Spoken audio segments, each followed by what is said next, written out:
कल आपने सुना मेरे गोविंद ब्रज में लीला करते हैं, सुंदर लीला करते हैं, जिसमें से माखन चोरी लीला भी है। कल समझाते समझाते रह गया कि भगवान माखन क्यों चुराते हैं। भगवान को जरूरत नहीं है माखन चुराने की। मुझे मेरा पेट भरना है इसलिए वो माखन नहीं चुराते हैं। उनके घर में 9 लाख गैया दूध देती हैं, अपार माखन है उनके यहाँ, बहुत दूध है, बहुत दही है। सुखदेव जी कहते हैं राजन, इसके बावजूद भी ब्रजे प्रसिद्धम नवनीत चोरम, ब्रज में माखन चोरी लीला बड़ी प्रसिद्ध है। क्यों? क्योंकि माखन चोरी लीला जो है ये माखन चोरी कम है, मन की चोरी ज्यादा है। माखन के माध्यम से भगवान ब्रज की गोपियों का मन चुराते हैं। माखन क्या है? बोलिए मन है, गोपियों का मन है। हम जिसे प्रेम करते हैं अपनी सबसे कीमती वस्तु से भेंट करते हैं। अगर हम किसी से प्रेम करें तो, नहीं करें तो जो सिर्फ बातें करते हैं, प्रेम नहीं करते, तो वो तो सिर्फ दिखावे के लिए गिफ्ट वेट करते हैं। लेकिन जिन्हें प्रेम होता है वो अपनी कीमती वस्तु भेंट करते हैं। स्त्री अपने पति से कितना प्रेम करती है, अपने आप को ही समर्पित कर देती है। मैं ही तुम्हारे चरणों की दासी हूं। कितना बड़ी शब्द है, छोटी बड़ी शब्द नहीं है, ये बहुत बड़ा शब्द है कि मैं तुम्हारे चरणों की दासी हूं।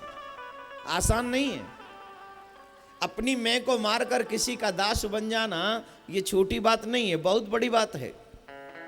यहां तक पहुंचे पति कभी नहीं कह सकता मैं तेरे चरणों का दास हूं। कह सकता है? बोलो। कई बार पत्नी की हां में हां मिलाना भी पति को लगता है कि यार ये तो बड़े हमारा स्वाभिमान गिर जाएगा इसमें, तो मैं पुरुष हूं, ये बात समाप्त हो जाएगी। मेरी मैं आगे आ जाती है, मैं तेरा पति हूं, ये मुझे रोक देती है बात। लेकिन मैंने इसीलिए कहा कि देवियां इतनी दयालु होती हैं, उनमें दया और धर्म दोनों ही होता है, इसलिए वो अति शीघ्र समर्पित हो जाती हैं कि मैं आपके चरणों की दासी हूं। पति नहीं कह सकता। पति तो अपने पिताजी से भी नहीं कह पाता कि मैं आपका सही सुपुत्र हूं, आपके चरणों की सेवा करूंगा, नहीं कह पाता। उसमें अभिमान, उसमें वो गुरूर, उसमें वो घमंड, उसमें वो ऐंठ बनी रहती। और भगवान कहते हैं जब तक ये बना रहेगा तब तक मैं तेरा नहीं बन सकता। अगर तू चाहता है मैं तेरा बन जाऊं तो सबसे पहले अपने घमंड, अपने अभिमान, अपने इस गुरूर को मार दो।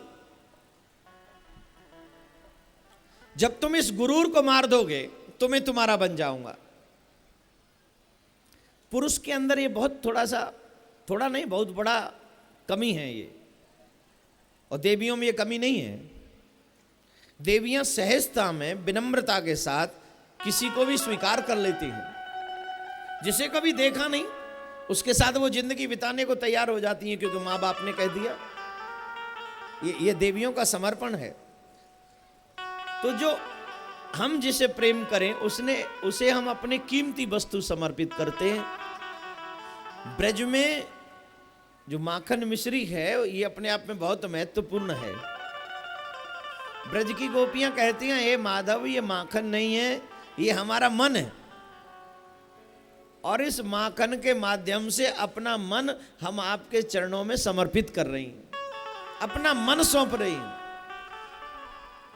आप हमारे माखन को नहीं चुरा रहे, आप हमारे मन को चुरा रहे हैं। यहां बैठा हुआ हर शख्स, भगवान करे उन सब का माखन अर्थात मन मेरा ठाकुर जी चुरा ले, और आप बेमन के हो जाएं और आपका मन गोविंद का हो जाए। और जो पीछे खड़े हैं उनका जल्दी चुराए, क्योंकि ये लोग नहीं सुधरेंगे कितना भी कह लो, है ना। मिथिला में दो चीज प्रसिद्ध हैं, एक माखन और एक पान। नहीं वो माखन नहीं, मखाना, मखाना। एक मखान और एक पान मिथिला में प्रसिद्ध है, दो, है ना। एक पान देखो सबके मुंह में लग रहा है, एक दिन में कम से कम 15 रुपए का पान खाए महाराज, ज्यादा का भी खाते हो।